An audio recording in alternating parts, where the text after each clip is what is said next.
Bienvenidos, queridos amigos de NSE, Nuestra Señora del Encuentro con Dios, a este espacio de Hacia el Encuentro con Dios, un espacio semanal donde un invitado nos comparte algún tema que sea de nuestro primero conocimiento y provecho espiritual. En esta ocasión, nuevamente nos visita virtualmente un colaborador habitual, se da tiempitos de cuando en cuando para compartirnos un tema que nos enriquece. Voy a saludar al padre Pierre Martínez Valencia, a nombre de todo el equipo, oyentes, televidentes, cibernautas. Padre, nuevamente bienvenido, gracias por participar, darse un tiempo para nuestros amigos de radio en otras ciudades, en Arequipa también, desde donde preparamos este espacio en televisión e internet. Muchas gracias, padre, bienvenido, lo vemos en la Biblioteca de Alejandría, me parece. Sí, sí, estoy. ¿Qué tal, Hernán? Qué gusto, ¿cómo están? Qué gusto estar nuevamente con ustedes. Para mí una gran alegría y como siempre el poder colaborar con la evangelización en estos medios, en los medios digitales, en los medios de telecomunicación.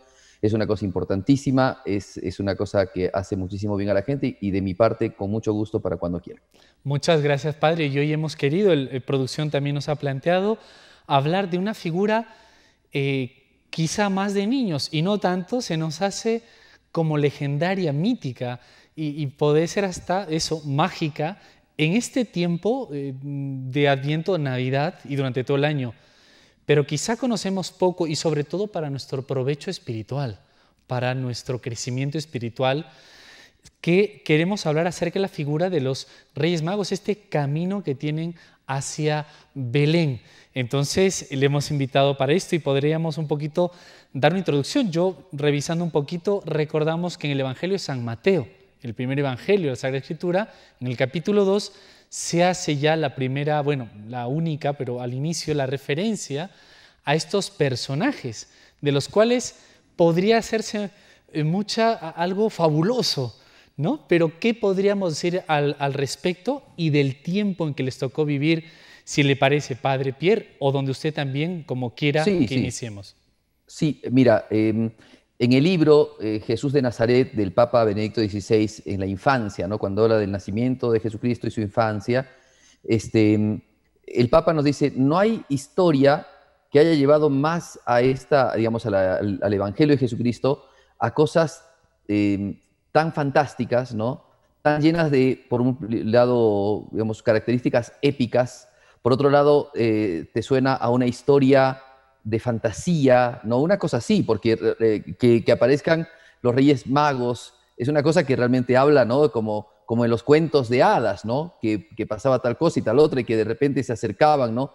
Por ciertas profecías. Bueno, pero realmente los cuentos de hadas, si tienen cosas así es porque las han sacado del Evangelio y no es al revés, ¿no? O sea, no es que el Evangelio, o sea, no es que el Evangelio se ha servido de los cuentos de hadas para contar otro cuento fantástico, sino que es todo lo contrario, es más bien al revés, son los cuentos posteriores que han sacado del Evangelio este elemento que parece, o sea, que nos llena a nosotros de un pensamiento inclusive de fantasía, de ilusión, no sé, de un montón de cosas, pero que está engarzado en una realidad que es la realidad histórica que el Evangelio nos cuenta, ¿no? Entonces, Padre, perdone, y que sin embargo, incluso hablando sanamente de este tipo de cuentos, no dejan de transmitir verdades positivas, buenas. Estoy pensando ahorita en dos quizá clásicos, El Señor de los Anillos de Tolkien y Crónicas de Narnia de C.S. Lewis, y otros tantos que transmiten cosas buenas sacas del Evangelio. Puede haber otros cuentos malos, pero por ejemplo es importante recordar esa fuente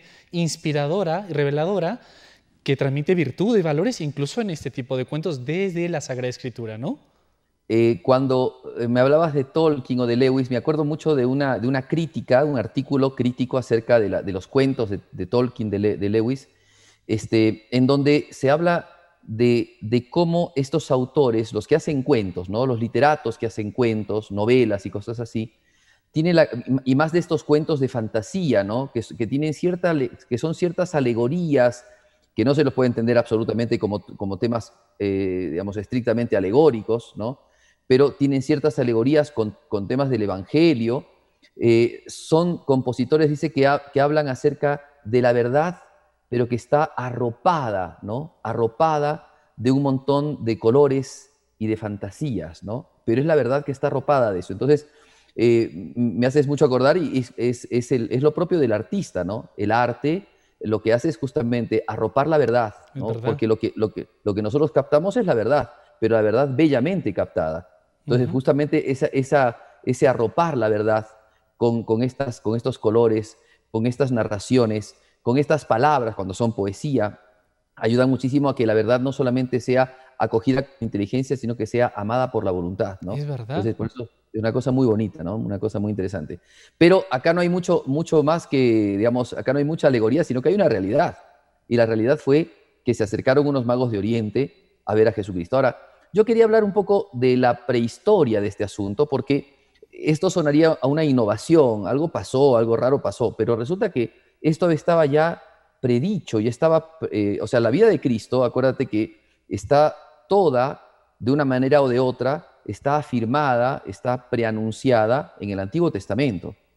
Hay una cita que es muy interesante, el Papa Benedicto la toca también en el libro Jesús de Nazaret, que yo realmente nunca la había visto desde ese punto de vista, no sé, desde ese ángulo, pero claro, dice cosas muy explícitas, ¿no?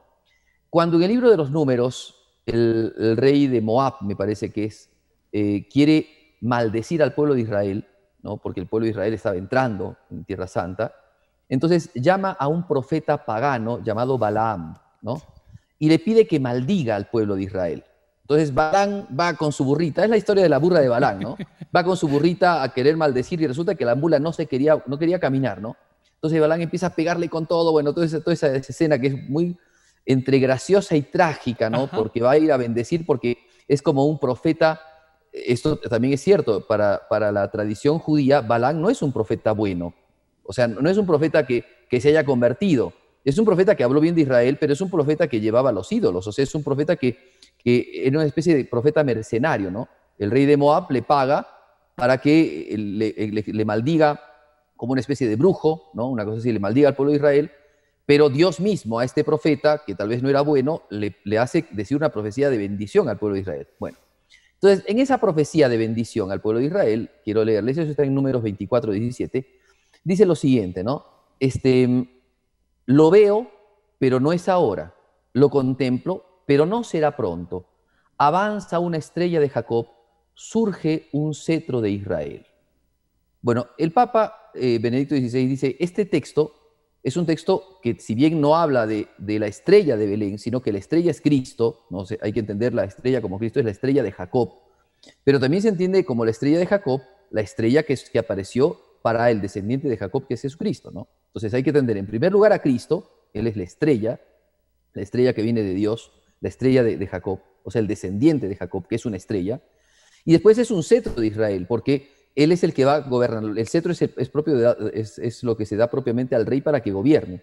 Entonces el cetro es Cristo también, ¿no? Entonces aquí hay una profecía en donde se relaciona a una estrella con alguien que va a nacer y que va a tener el cetro, ¿no? Bueno, el Papa en esto dice, utilizando varios textos de distintos teólogos e historiadores, principalmente de nacionalidad alemana, que tal vez estas profecías deambularon por el mundo pagano, porque acuérdate que Balán es un hombre pagano, Sí. deambularon por el mundo pagano y han habido, o sea, muy posteriormente, han habido otros autores, cronistas, historiográficos que han hablado, porque era común en el tiempo de Cristo, esto hay que leerlo, por ejemplo, en Eusebio de Cesarea, por Ujú, ejemplo, que ujú. tiene varias cosas interesantes acerca de este tema, de que en el tiempo de Jesucristo era muy común de que se supiera que había una profecía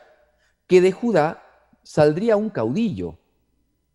O sea que no era solamente del mundo judío la expectación del Mesías, o sea, era principal y propiamente el mundo judío porque era su nacionalidad, iba a salir de allí.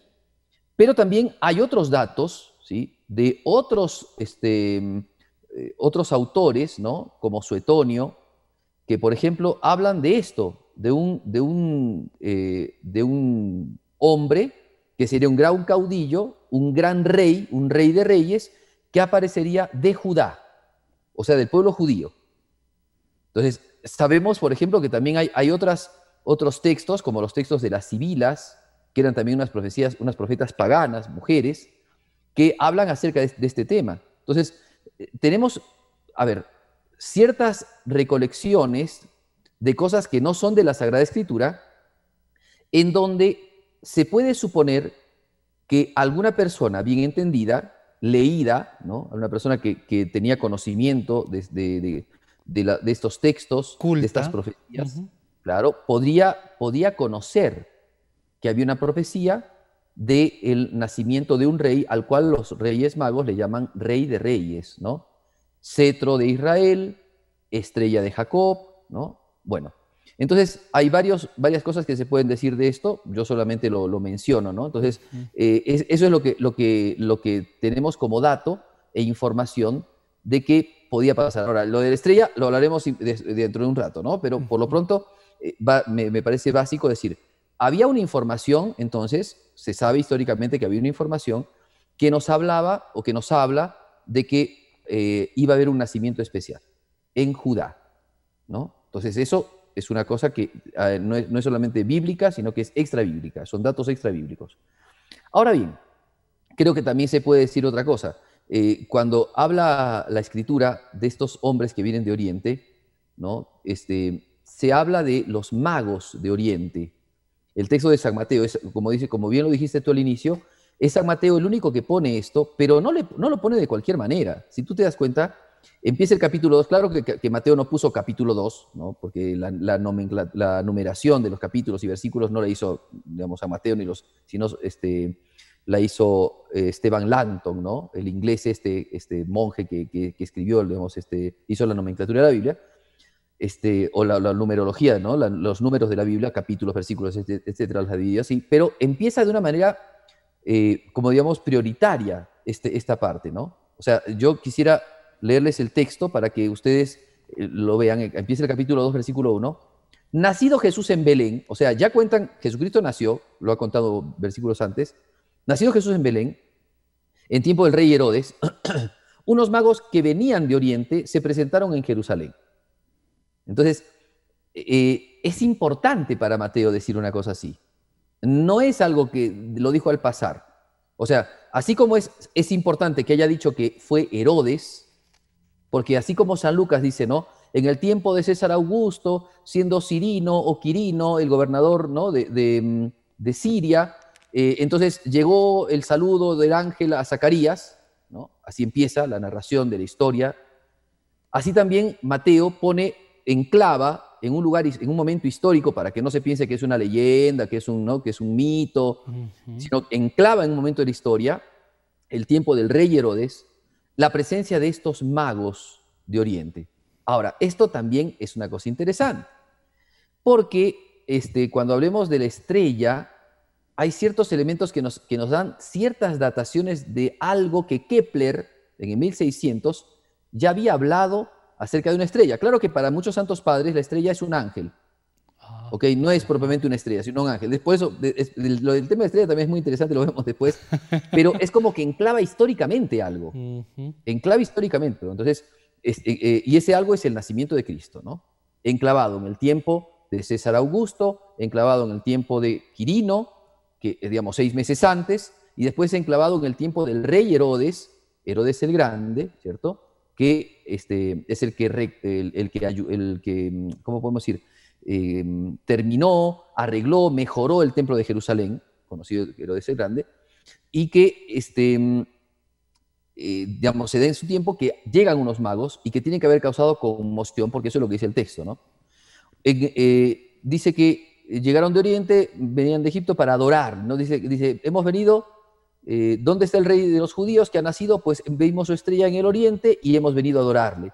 Y oyéndolo el rey Herodes se sobresaltó y con él toda Jerusalén. O sea que tiene que haber sido una conmoción, una cosa bastante grande para que haya habido una cosa así, ¿no? Para que el rey Herodes, que no era judío, y Jerusalén, que estaba lleno de judíos, se hayan conmocionado.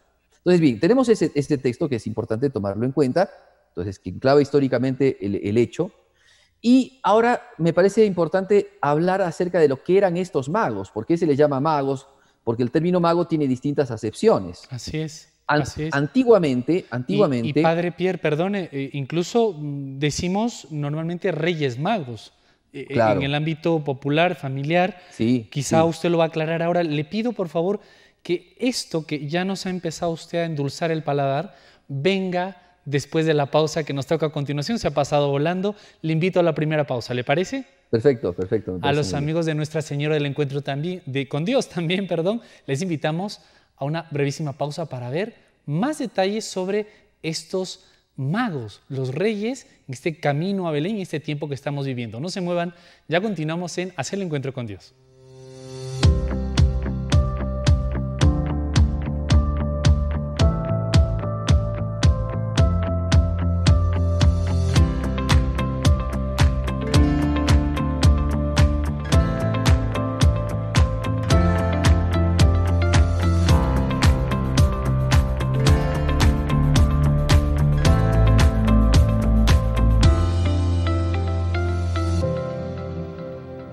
Continuamos en este segundo bloque de Hacia el Encuentro con Dios, como hablamos con nuestro invitado. Nuevamente le agradecemos al padre Pierre Martínez Valencia, que nos suele visitar con alguna frecuencia, dándose tiempos allí apostólicos.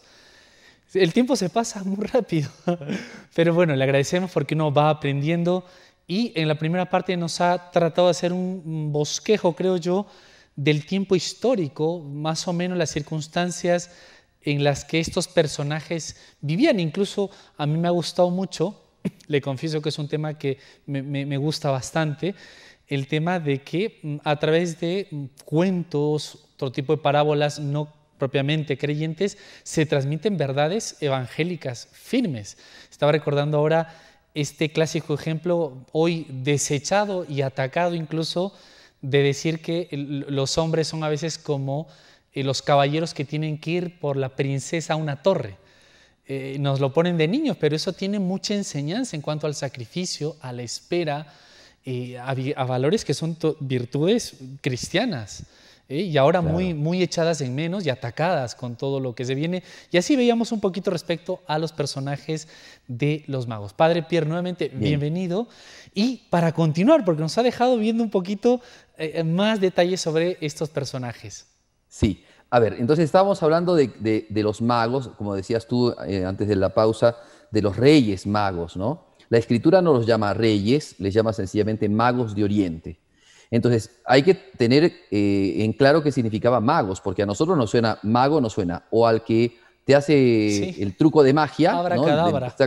Claro, tal cual, o a magos que son más bravos, que tienen Ujú, ciertos elementos ya de corte, ujú. podríamos decir, oscurantista, ocultista, ¿no? Brujos, ¿no? Mago brujos, Claro, ¿no? ya, claro, Ujú. exactamente, exactamente. Entonces, y en la Sagrada Escritura llama la atención que están estas dos acepciones, o sea, esto no es tan moderno, esto es muy antiguo. Es verdad.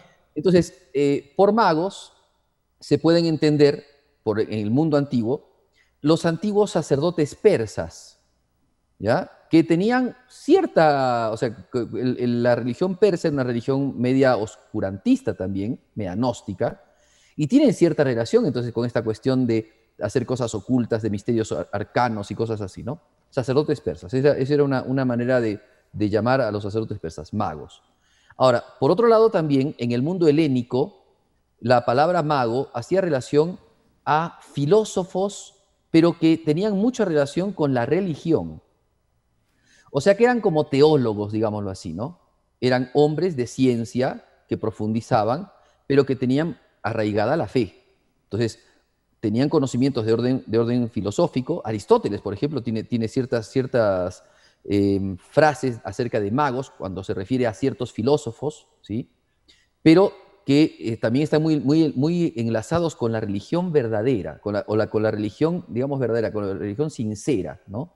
Porque eran hombres que detentaban con humildad una religión auténtica, verdadera. No eran los sofistas, ¿no?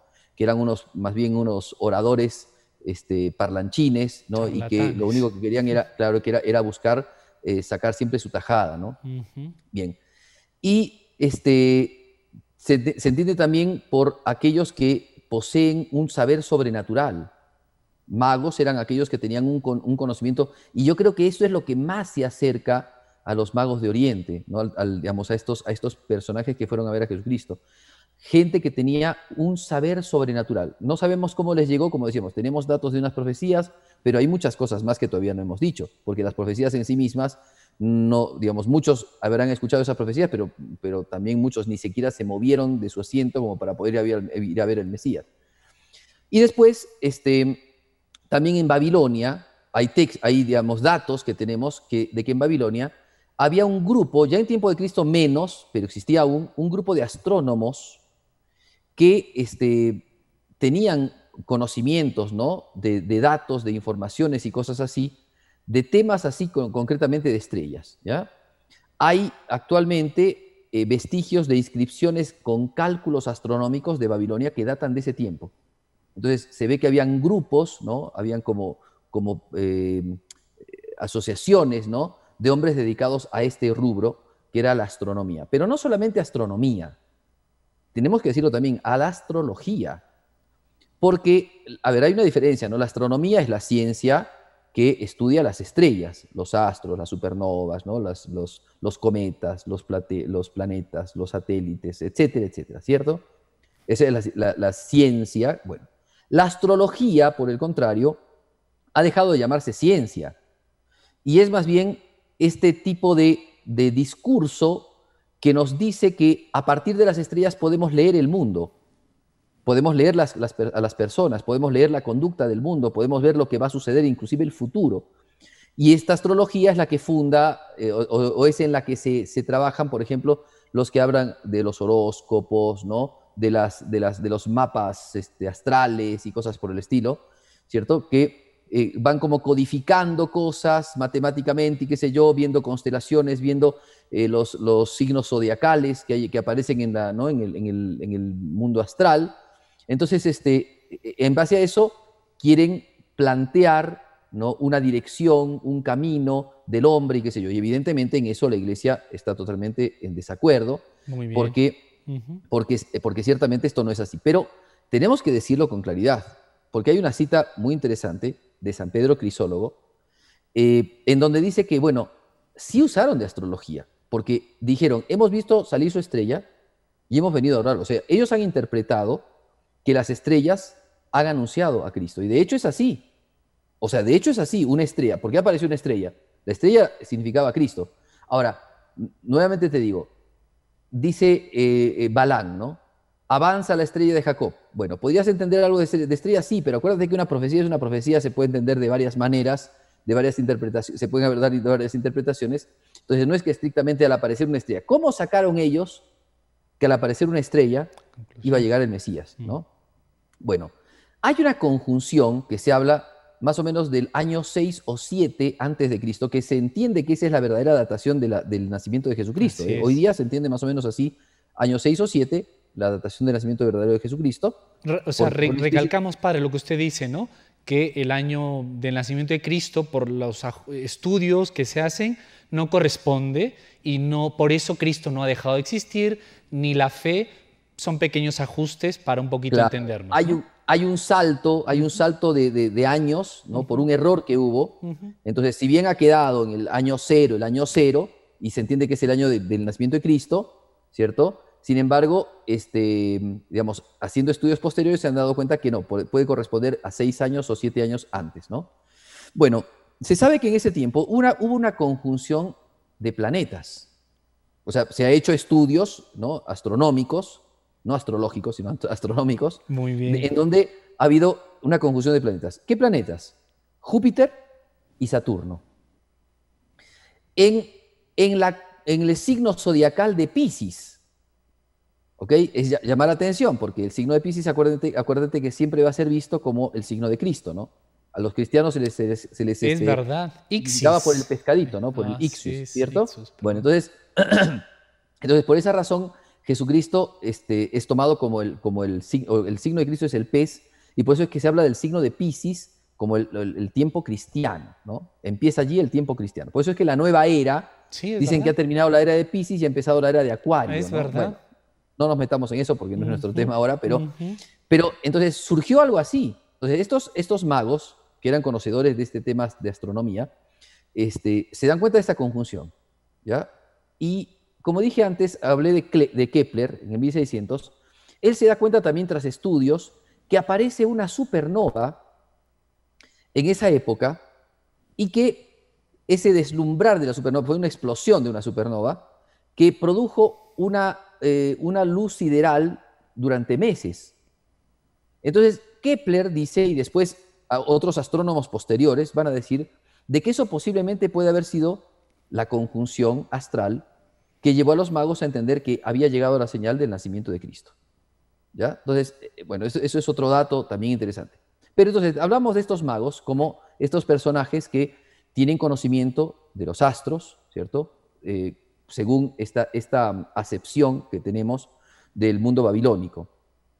Sabemos que los astros tenían que haber visto las estrellas, porque si no, no hubieran dicho a Herodes, hemos visto salir su estrella y hemos venido a adorarlo. O sea, si no eran conocedores de las estrellas, no entendemos por qué le dirían esto a Herodes. Entonces, es más proclive que el término mago de Oriente haga relación a este tema de Babilonia, de estos grupos, ¿no?, babilónicos dedicados a los estudios de las estrellas, estudios astronómicos y estudios astrológicos. Entonces, ahora termino con la cita de San Pedro Crisólogo, que es la que había mencionado. San Pedro Crisólogo dice, si existió astrología, ella terminó con la llegada de Cristo.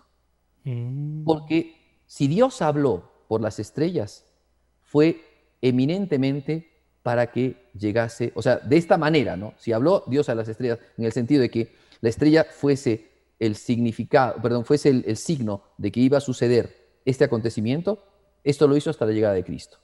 Ahora, también hay otros textos que nos llaman la atención. Por ejemplo, los textos apocalípticos de Jesucristo. Eso cuando Cristo dice, el sol se teñirá, ¿no?, la luna se volverá de rojo, caerán las estrellas. El mismo San Mateo efectivamente al final habla, cuando viereis estos signos, sabed que está cerca. No es el momento, pero o sea, el Señor puede y quiere hablar también por esos signos naturales, ¿no, Padre? Perfecto. Ahora, igual en varias interpretaciones de Santos Padres, esto dice se puede entender de una manera alegórica, no de una manera literal, ¿no? Porque las estrellas son los grandes de la Tierra, el Sol, la Luna, pueden hablar de determinadas cosas, o sea, no necesariamente de ser fenómenos físicos, astronómicos, bueno, pero hay esos datos, ¿no? Pero San Pedro Crisólogo dice, si es que se dio esto de leer en las cosas un acontecimiento tan importante de la Tierra, de que el hombre pueda leer en los astros algo que va a suceder en la Tierra,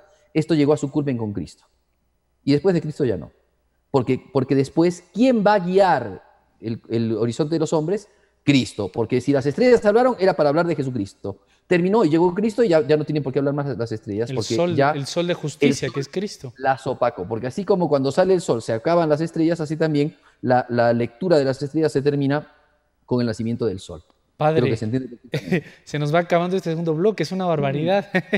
Padre, yo recordando este texto que usted menciona de Benedicto XVI, un texto muy recomendable para nuestra fe, Jesús de Nazaret, él allí también, si no me equivoco, recoge esta homilía brevemente de la Jornada Mundial de los Jóvenes, su primera jornada que él va el 2005 en Alemania, en Colonia, y en la vigilia con los jóvenes habla preciosamente de esta búsqueda y quizá nos pueda servir de provecho.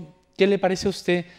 Porque pone en boca de estos sabios, es la palabra más o menos que el Papa utiliza entonces, estos, como usted bien dice, ¿no?, con esta conjunción de persas, helénicos, babilónicos, estos buscadores de la verdad, muy acorde con el Papa Benedicto XVI, no estaban satisfechos con su tiempo, sabían que su tiempo estaba en guerras, estaba en problemas, ponen aquella homilía, y son capaces de saber, mediante estas profecías que eran conocidas también en el mundo no judío, de que venía alguien que iba a dar luz y solución a ese tiempo. Podríamos también nosotros en este ambiente y para aplicarlo en nuestra vida,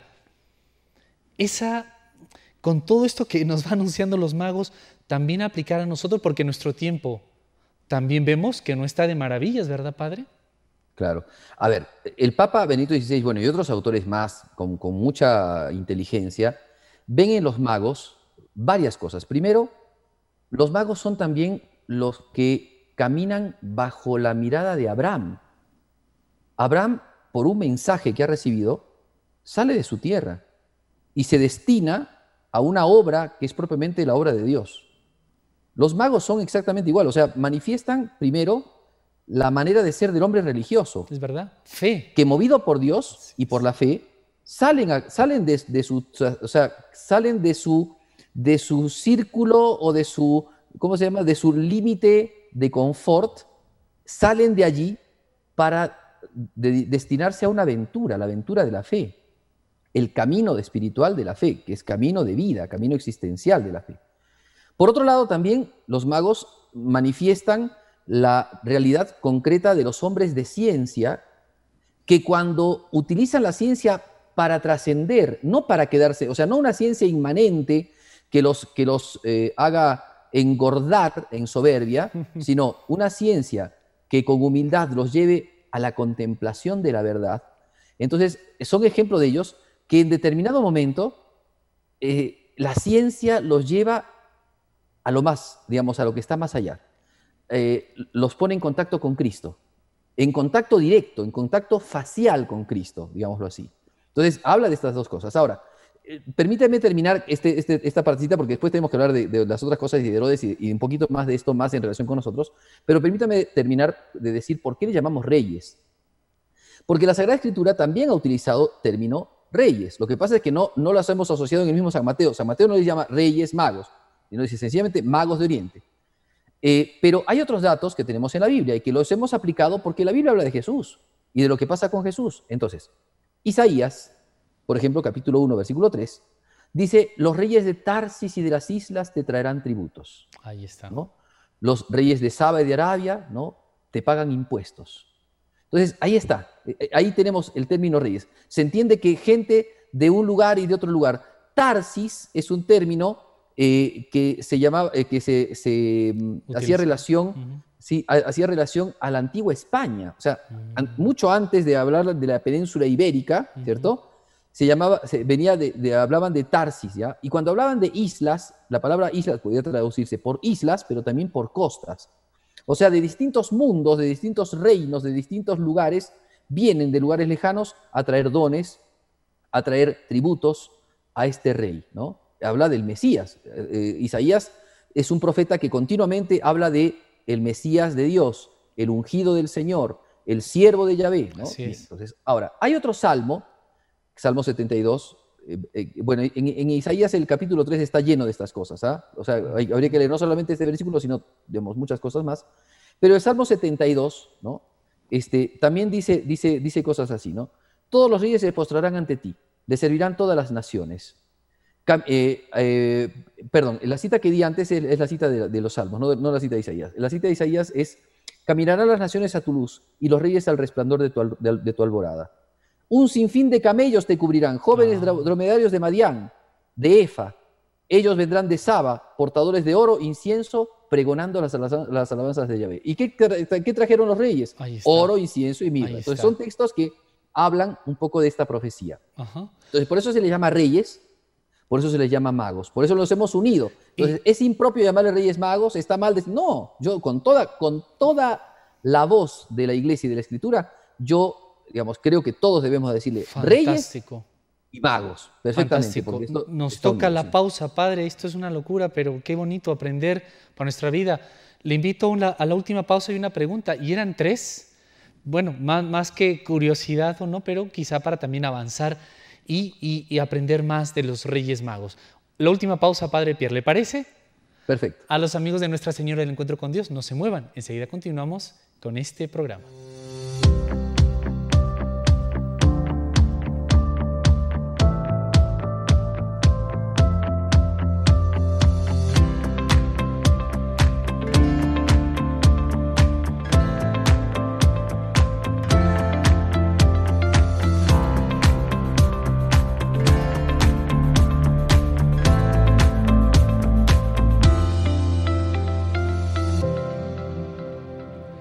Continuamos con esta última parte de Hacia el Encuentro con Dios, analizando, aprendiendo un poco de estos personajes, los Reyes Magos, en ese camino a Belén. Y habría tanto que decir. Y nuestro invitado hoy, espero que podamos organizarnos porque queda tanto de qué decir quizá a lo mejor en otro momento volvemos a encontrarnos para seguir y le agradecemos. Es el padre Pierre Martínez Valencia, que ya en otras ocasiones nos da ese tiempo para aprender un poco más, querer y amar nuestra fe, porque es el final, ¿no? Como bien ha dicho, no es aquí, como lo dijo, engordarnos de soberbia y de conocimiento, no, sino para vivirlo, porque al final, qué bonito, decía alguien, esos reyes al llegar ante el misterio se convierten en pastores, en cierto modo, porque rinden su juicio ante el misterio.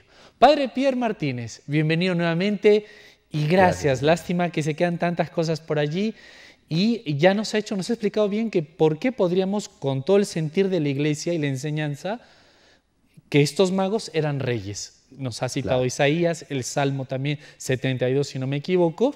Y 60, Salmo 60 y Salmo 72. ¿No? Perfecto. Salmo 72, 11 y Salmo 63. ¿Sí? Muy bien. Perdón, Isaías es 63. El Salmo es 70, 11. Tienes razón. Sí. Así es más o menos. Padre, adelante. ¿Por qué eran tres? Así es. ¿Por qué eran tres? Respondo la pregunta de por qué eran tres. En principio, eso ya viene de la tradición cristiana, porque eso sí ya nosotros no tenemos el dato y no podemos imaginarnos cuántos podrían ser, porque los textos bíblicos no nos dicen nada de eso, ni las profecías. Pero ¿por qué eran tres? Nos dicen ciertas interpretaciones patrísticas, porque en esto es la patrística la que nos da esto. O sea, es una cosa muy antigua de la tradición de la Iglesia, ¿no? O sea, acá no hay una cuestión que se le inventó uno, no, sino que al parecer podían haber sido tres, pero la patrística nos da un fundamento, ¿no? Y el fundamento es el siguiente. Podrían ser las tres edades de la vida: infancia, juventud y adultez. Podrían ser, pero también podrían ser las tres edades de la humanidad, porque habla de los hombres. Los magos representan a la humanidad. Los magos, o sea, Cristo no solamente llegó al pueblo judío, llegó a la humanidad entera por medio del pueblo judío, pero llegó a toda la humanidad. Entonces los magos representan esa humanidad que camina en tinieblas, esa humanidad que está sin camino, o sea, sin horizonte, y que de repente le brilla una estrella.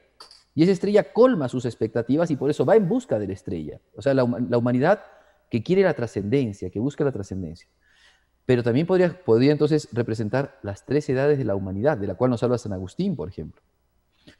El Antiguo Testamento que nos habla hasta Abraham, de Abraham hasta Jesucristo, y de Jesucristo hasta los últimos tiempos. Son las tres llamadas edades de la humanidad. Entonces, por eso se le habla de tres magos, ¿no? Podían haber sido más, pero concretamente la tradición nos ha indicado que eran tres. Y después, inclusive, llama la atención siempre Melchor, Gaspar y Baltasar, que se toma, porque también habla que como es la humanidad entera, son todos los hombres de la tierra, a los que Jesucristo llama sin distinción de razas, de culturas, de etnias, de lugares, y por eso es que todos los hombres, y representados en este hombre de color, representa también a la humanidad, digamos, polícroma, ¿me entiendes? O sea, a la realidad, a la humanidad que está dividida por etnias, por razas y qué sé yo, pero que en Cristo se unen. Y que todas se unen a adorar a Cristo. Y que todas sirven, porque en última instancia eso, el hombre tiene una razón y una vocación en esta vida, y su vocación es el servicio a Cristo y es la adoración de Cristo. Todas entonces se postran a Jesucristo, todas son llamadas, todas son convocadas y todas son aptas para unirse a Jesucristo y para que Jesucristo los colme de alegría, porque el texto es significativo, porque cuando habla de que ellos llegaron a la casa donde estaba el niño, cuando se postraron, le adoraron y le entregaron sus cofres, se llenaron de inmensa alegría. Así es, ¿no? de gozo. Entonces, claro, eso es una cosa preciosa, ¿no? Que dice, porque es el destino, es el destino de la humanidad. ¿En qué consiste la humanidad? La humanidad bien entendida, encontrarse con Cristo. Es el caminar en la oscuridad de la noche, pero alumbrados por la estrella. No es todo oscuridad, hay estrella. ¿Y esa estrella dónde te va a llevar? A la casa del niño, es decir, donde está el niño. Y ese niño que está unido a su madre, ¿no? Porque no solamente Cristo, está la Virgen María que nos porta a Jesucristo como la lamparita, ¿no? Que porta la luz, por eso que a la Virgen le dicen portaluchis, ¿no? La Candelaria, la mujer que porta la luz. Entonces los magos, así como han visto a la estrella en la noche, ahora ven a la Virgen, que es como la lámpara, y a Cristo, que es la luz, ¿no? Entonces por eso, al ver tal acontecimiento, tal imagen tan grande, tan maravillosa, ellos llenos de alegría se postran y le adoran al niño Jesucristo, ¿no? Y le ofrecen sus dones. Qué A maravilla. ver, quedan varias cosas por decir que me Adelante. parecen importantes. Primero, las ofrendas de los magos. Segundo, la estrella, que tendríamos que decir 2 o 3 cosas más. Y tercero, Herodes, ¿no? A ver, elijamos porque no nos va a dar el tiempo. A ver, ¿qué quisieras tú que tratemos?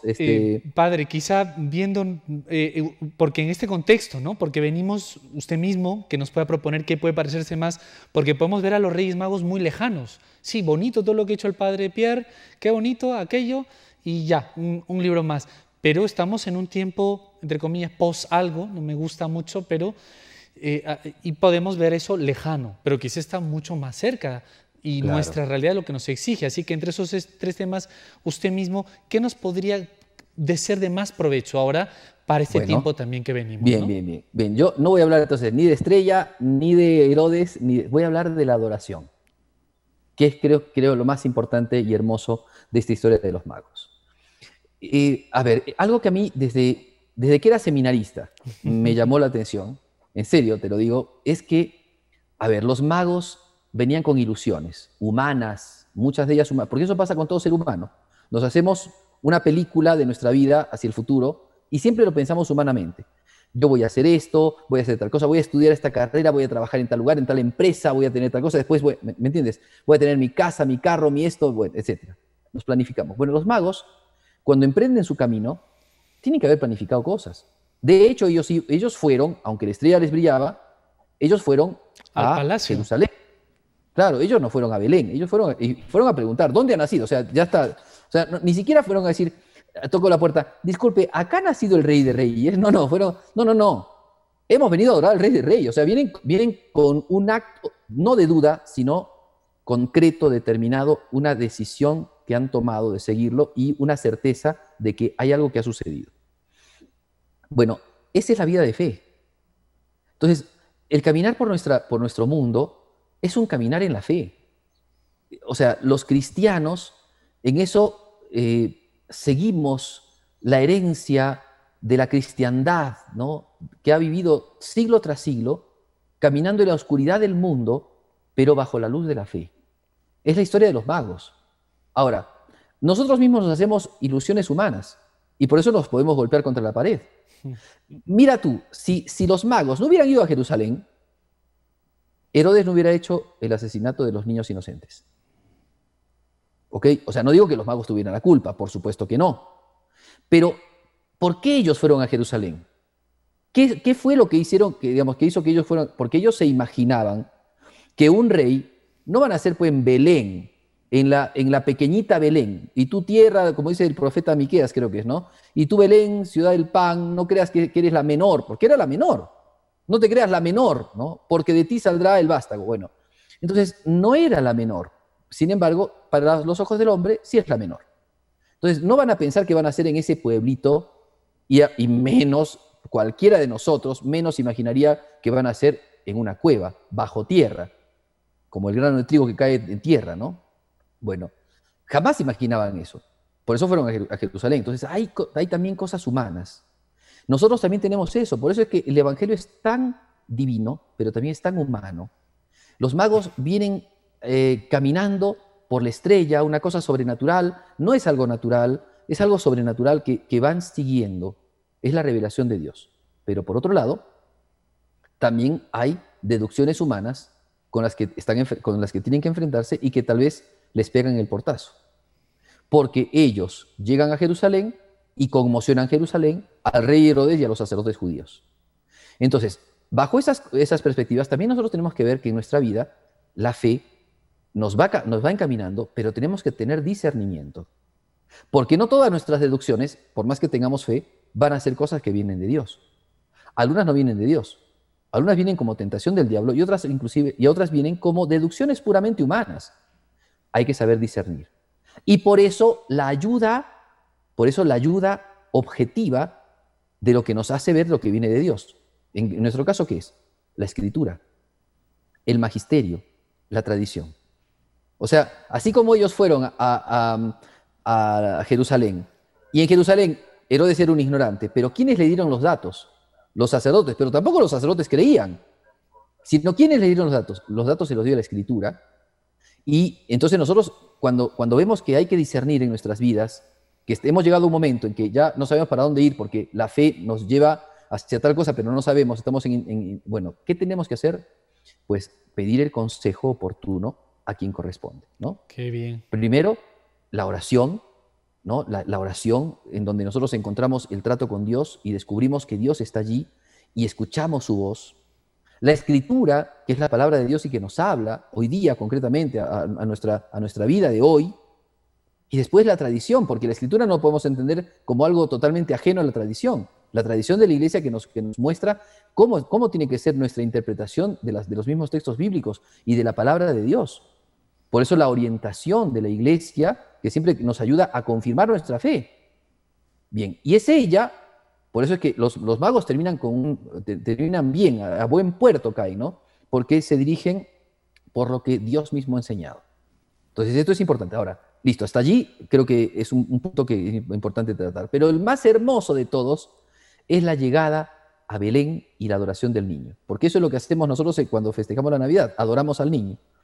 Y entonces lo que te decía yo, que a mí me llamaba mucho la atención desde seminarista, porque uno se plantea, a ver, uno piensa, a ver, ¿a quién vas a ir a adorar? Al Rey de Reyes. ¿Cómo te imaginas al Rey de Reyes? ¿Dónde te imaginas al Rey de Reyes? ¿Bajo qué circunstancias te imaginas que vas a adorar al Rey de Reyes?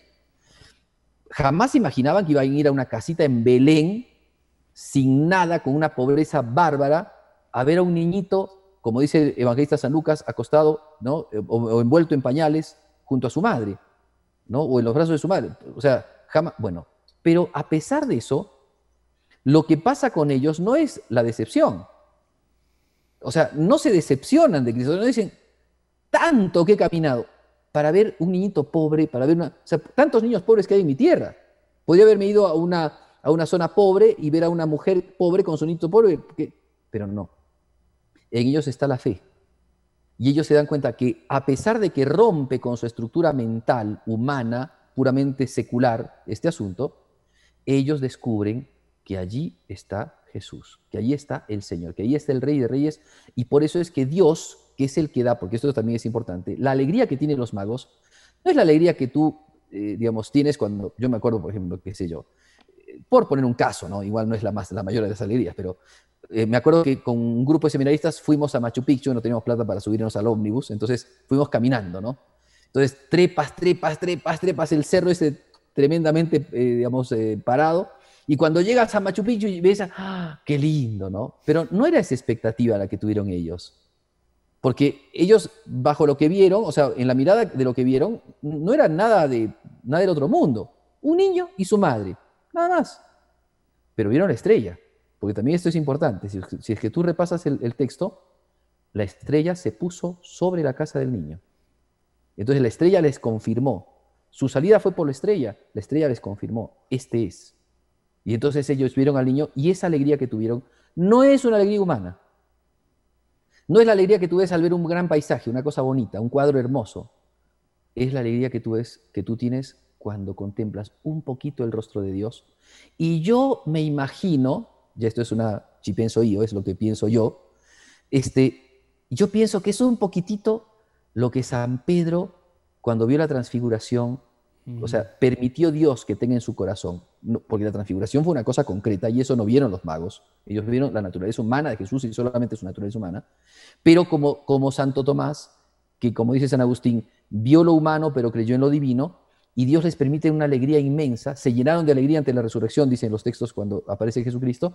Así también estos, cuando vienen a Jesucristo, se llenaron de alegría, con una alegría inmensa que viene de Dios, que no viene de los hombres. Y por esa inmensa alegría, ellos también tienen que haber dicho, hagamos unas 3 tienditas acá. Una para Melchor, otra para Gaspar, otra para Baltasar. ¿No? O una para la Virgen, otra para San José, otra para el niño, porque así como Pedro no pensó en sí mismo, pensaron en los otros, ¿no? Bueno, pero creo una cosa así. Adoración del niño, sí. Padre Pierre, nos tenemos que despedir. Le dejo este minutito porque mientras usted narraba este encuentro, yo me imaginaba también como Abraham un momento de prueba. Un momento de poner en prueba su fe, ¿no? La estrella me dice una cosa, las señales, pero mis ojos están viendo otra cosa, ¿no? Así es. Y gracias a Dios se rinden adoran y incluso dice el texto también como espiritualmente vuelven por otro camino. Es decir, vuelven como renovados, ya no son los mismos. Y a pregonar la gracia de Dios. Le dejo este minutito también para que se pueda despedir, a lo mejor con algo que también nos pueda servir al respecto. Sí, bien. Solamente decirle a los cristianos, a nuestros queridos hermanos, mucho ánimo, ¿no? El camino de nuestra vida es como el camino de los magos. Es un camino de aprontamiento, de acercamiento a Cristo.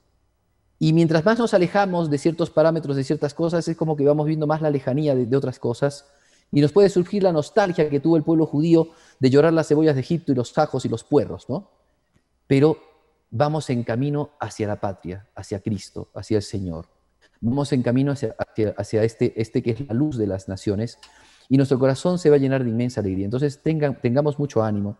Hemos pasado un año muy difícil, muy complejo, en donde han habido situaciones realmente dolorosísimas, pero en nosotros tiene que estar la esperanza de la estrella, ¿no? Nosotros también hemos visto una estrella. Esa estrella es Cristo, es el Señor. Esa estrella es María, la que nos conduce a Cristo. Entonces, dejémonos guiar por la estrella, por la Stella Maris, ¿no? Decían los piadosos cristianos, navegantes. María es la Stella Maris, ¿no?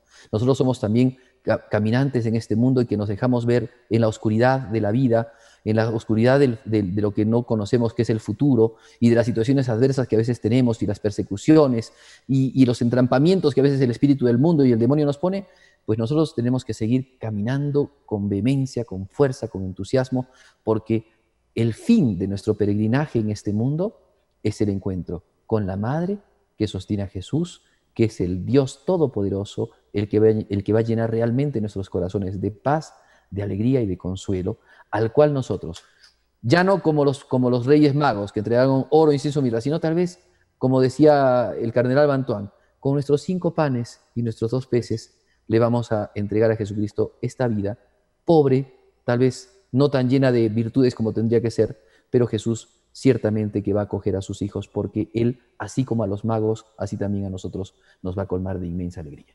Muchísimas gracias, Padre Pierre. Muchísimas gracias, le agradecemos. Además, los encuentra con María y José, y bien podríamos hablar de José en este tiempo también que se nos aproxima. Un santo tiempo en Navidad también para usted, y si Dios quiere, hasta muy pronto. Padre, le pedimos la bendición final para despedirnos. Cómo no, muchas gracias a todos entonces, Dios me los bendiga mucho. En el nombre del Padre, del Hijo y del Espíritu Santo. Amén. Amén. La bendición de Dios Todopoderoso, Padre, Hijo y Espíritu Santo, descienda sobre ustedes y los acompañe siempre. Amén. Hasta muy pronto, Padre. Chao, a los amigos de Nuestra Señora del Encuentro con Dios, no se muevan, que enseguida continuamos con más aquí en NSE para todos ustedes.